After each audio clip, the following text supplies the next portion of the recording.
El primer lugar, en voz del rector, él la nombra. Bueno, pues felicidades, Alejandra Muñoz Rodríguez. Este primer lugar no es cualquier cosa, combatiste contra más de 100 narrativas, es algo precioso. Llegó la narrativa número 79, y con este proceso y el nombre de tu narrativa 100 igual a 100, que eres de San Luis Potosí, una zona preciosa, un lugar bellísimo de San Luis, y pues este premio que te llevas no solamente es la parte de lo que está aportándose, sino el premio de llevar al corazón el esfuerzo, lo que tú mismo proclamaste, diste y pusiste. Y para nosotros este tema, ¿verdad?, donde estamos platicando contigo con mucho sentimiento, la manera en cómo lo empujaste, lo llevaste, y las palabras como las uniste y las fuiste poniendo en cada uno de estos párrafos, es para nosotros muy halagador. No solamente en la manera en cómo lo estructuraste, sino como llevaste el sentir de tu país, de lo que estabas sufriendo, de tus alumnos, de todo lo que se vivió y se ha vivido y se sigue viviendo, porque la verdad es una tragedia que la plasmaste tan bonita que hasta da gusto leer este cuento. Felicidades, Alejandra, felicidades por tu primer lugar. Igual te haces acreedora de este doctorado, de esta beca al 100% del doctorado, incluyendo la titulación.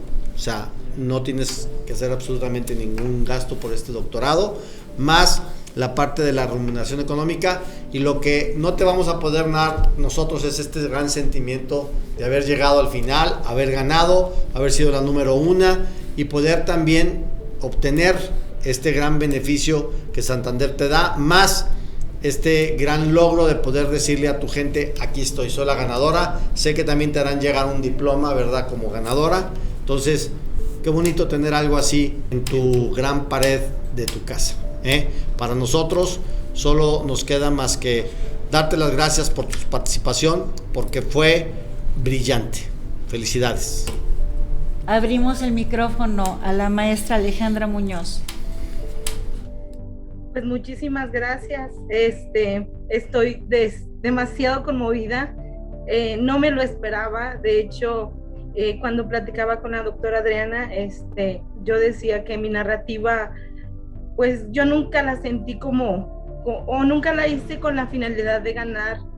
Siempre la hice con la finalidad de dar a conocer la situación que pasábamos, ¿no? Que es difícil, pero que afortunadamente gracias a este proyecto, hubo la oportunidad de dar voz a todos los maestros.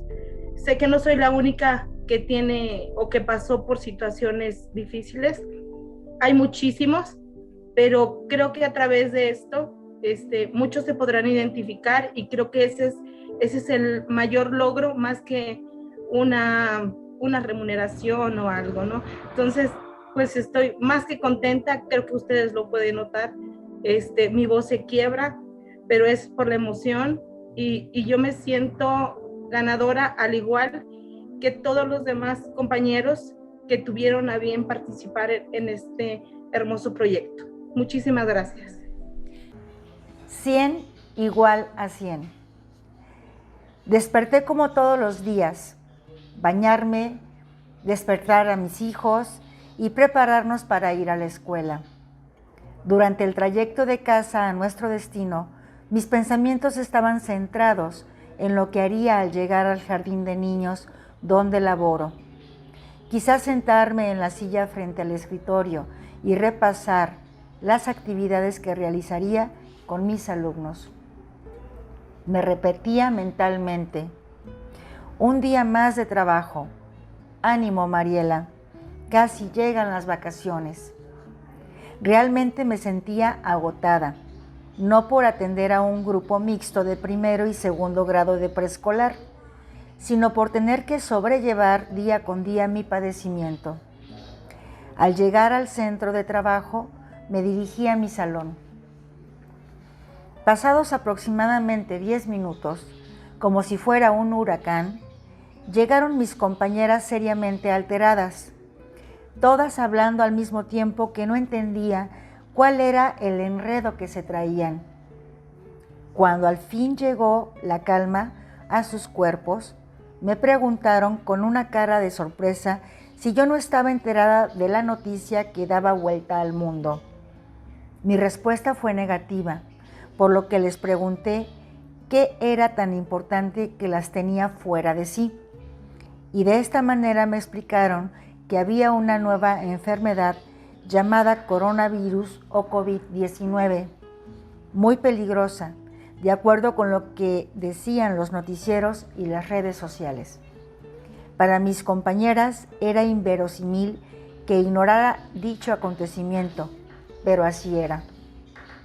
Hace tiempo tomé la decisión de no ver noticieros, programas, periódicos o cualquier tipo de medio que pudiera contener información amarillista que causara efecto a mis nervios, puesto que estoy lidiando con un trastorno de pánico, mismo que su sintomatología se presenta por medio de la ansiedad elevada, taquicardia, pérdida de movimiento momentáneo en ciertas extremidades del cuerpo.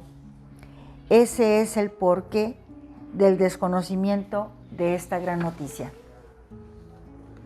Enseguida fuimos convocados a una reunión urgente para manifestarnos que habría algunos cambios, pero que no se sabía a ciencia cierta qué era lo que iba a pasar, solo que estuviéramos preparadas para cualquier eventualidad, y de alguna manera empecé a comprender que no era un suceso singular, sino de una magnitud que hasta entonces desconocía. Recuerdo que ese día hubo poca asistencia de los niños y al terminar la jornada las mamás preguntaban qué iba a pasar con las clases y esta vez no tenía una respuesta para ellas. De pronto me vi en la necesidad de informarme sobre esta enfermedad, la cual se había convertido en una pandemia y que era muy importante cuidarse. Fue cuando, como se dice coloquialmente, me cayó el 20 de la gravedad del asunto. Empecé a pensar en lo que iba a pasar con mi trabajo, con mis hijos y mi familia. En el transcurso de esa semana, poco a poco fue disminuyendo la asistencia de los alumnos, lo cual hasta cierto punto era natural. Es más, yo misma dejé de llevar a mis hijos a la escuela. Se inició el filtro escolar en la institución, mucho más estricto porque los padres llenaban un registro donde certificaban que sus pequeños no mostraban síntomas de dicha enfermedad, para pasar posteriormente a lavar las manos de sus hijos antes de ingresar al aula. Niños que presentaban algún síntoma, se invitaba al padre de familia a que lo llevase a su casa a descansar hasta que mostrara mejoría, lo que les disgustaba porque no sabían cómo resolver de manera inmediata esta situación. Al término de la semana, declararon oficialmente suspensión de clases presenciales y entraron las novedosas clases Aprende en Casa, transmitidas por televisión. Incertidumbre total tanto para los papás como para mí. El teléfono no paraba de sonar, preguntando cómo iban a darse las clases por televisión, y yo, con tan poca información, solo les saciaba su curiosidad de manera momentánea, ya que ésta bajaba con cuentagotas y de una forma confusa. Dio inicio la programación en un canal al que no todos los padres de familia tenían acceso. Las clases de educación preescolar empezaban a las 8 y estuve atenta al contenido que iban a transmitir, puesto que lo desconocía totalmente. Apareció un cuentacuentos que, con todo respeto lo digo, estaba de flojera. Luego actividades que no estaban diseñadas para cada grado de preescolar. Generando una crítica personal, considero que los contenidos no fueron malos, solo que los recursos empleados resultaron ser poco llamativos para los niños preescolares, y aquí es donde recuerdo la importancia de los programas curriculares en cuanto al énfasis que ponen en que el docente debe utilizar materiales novedosos que atraigan y motiven al alumno. Parte de los programas solicitaban que se respondieran una serie de preguntas que obviamente los alumnos no podían escribir, teniendo que hacerlo el padre de familia.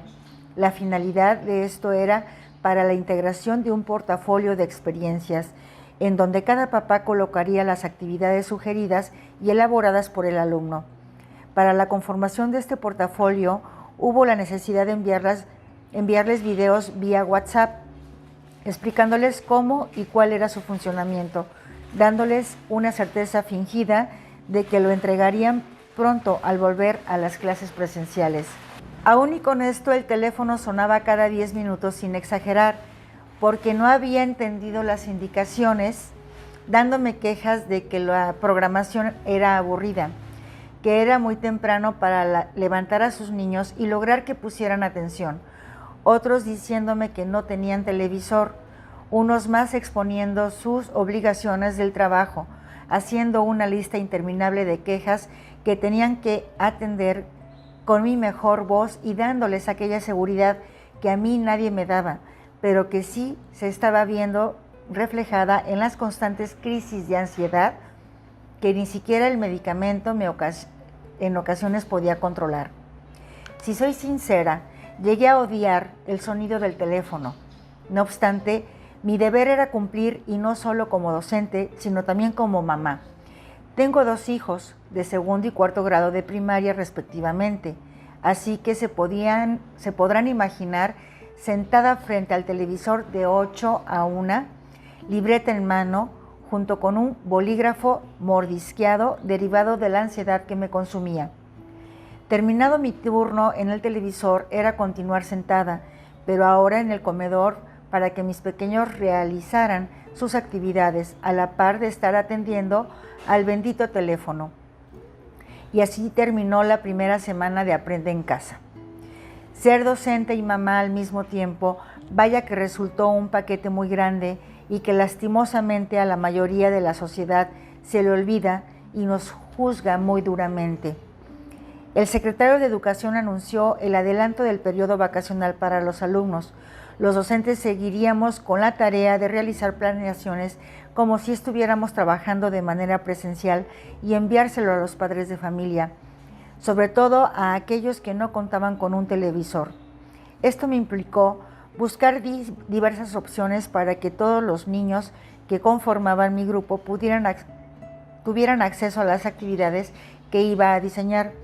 Una de las acciones fue solicitar un correo electrónico, y de los 22 alumnos que atendía, solamente 10 tuvieron a bien proporcionarme dicho correo, por lo cual les hice llegar una serie de actividades para una semana.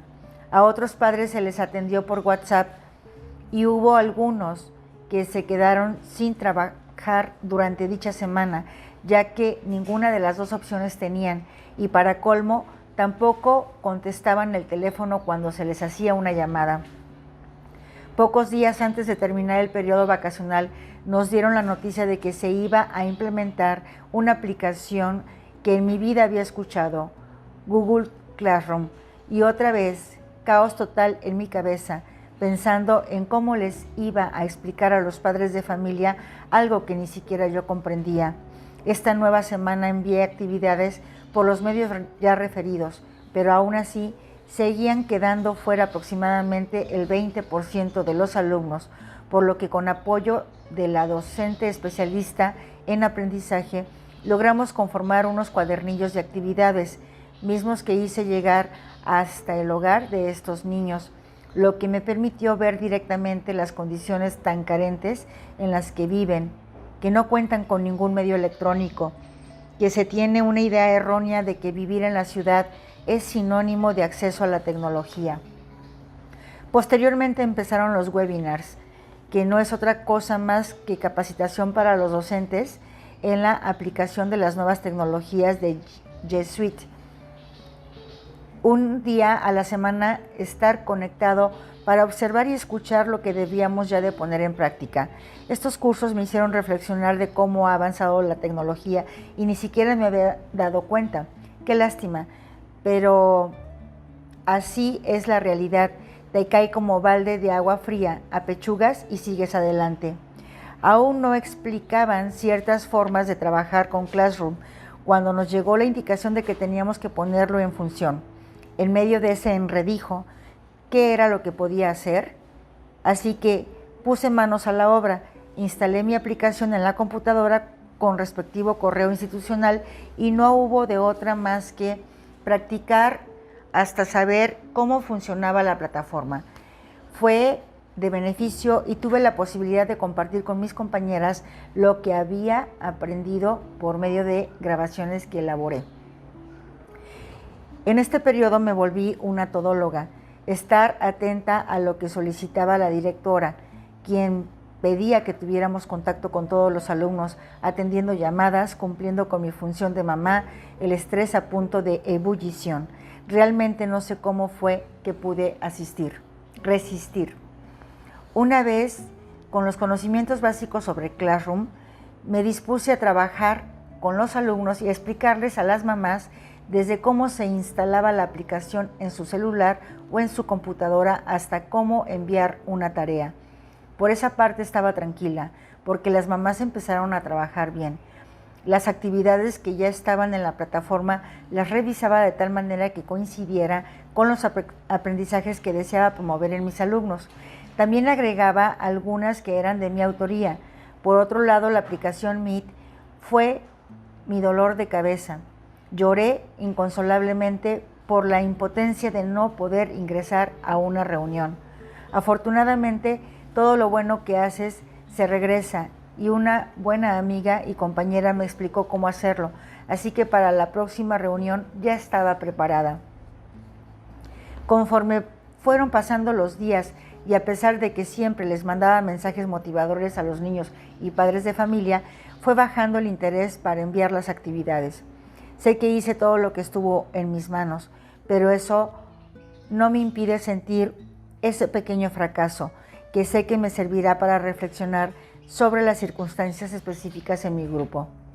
Finalmente concluyó el ciclo escolar para los niños, mientras me valía de las evidencias que tenía para hacer una evaluación que, en mi opinión, no fue fidedigna, porque es imposible emitir un juicio real con una foto o un video. La complicación más grande fue evaluar a aquellos niños que dejaron de mandar evidencias o de comunicarse, y por ello decidimos continuar con el mismo grupo para el ciclo escolar subsecuente, de tal manera que se pudiese mantener una continuidad en los aprendizajes. Es horrible vivir una pandemia, estar en un periodo de confinamiento, que al final se convirtieron en 100 días igual a 100 oportunidades magníficas de trascender. A pesar de la desventaja que representa mi enfermedad, de vivir diferentes emociones, de no dejarme vencer por la ansiedad, el estrés, el encierro y la acumulación de deberes y ser la docente que realmente llevo dentro. Me redescubrí y ahora sé que soy excelente, no a la vista de los demás, sino a la mía, que es la más importante. Alejandra Muñoz Rodríguez.